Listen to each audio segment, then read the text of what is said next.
వర్షం వచ్చే ముందు ఉమ్మదం తీసిద్ది, అంటే బాగా ఎండగాస్తూ ఉండిద్ది, గాలి ఉండదు, చెమటలు వాస్తూ ఉంటాయి, తంపరం తీస్తూ ఉండేది. అప్పుడు అనిపించిద్ది, అబ్బా మేఘంగానే వచ్చితే భలే ఉండిద్ది, ఇప్పుడు చల్లగాలి వస్తే భలే ఉండిద్ది. ఈ లోపు చల్లని మేఘం పైకి రాగానే ప్రశాంతంగా చల్లగా ఉంటుంది, ఎండ వేడిమి ఒక్కసారిగా పారిపోయి చల్లగా అనిపిస్తుంది.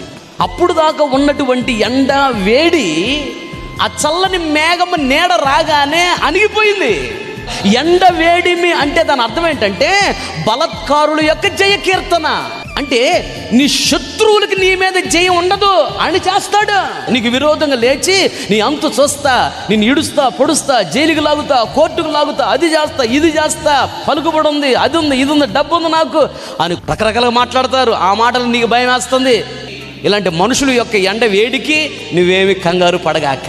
మేఘం అనేటువంటి యేసయ్య నీ మీదకి వచ్చి ఆయన నీడలో నిన్ను ఉంచుతాడు కనుక నీ శత్రువులు నీ గురించి చెడ్డగా మాట్లాడుతున్నారే మాటలను దేవుడు అణిచివేసి నీకే దేవుడు చేయని అనుగ్రహించబోతున్నాడు. గట్టిగా చప్పలు కొడుతూ దేవుడు నామమయపరచు.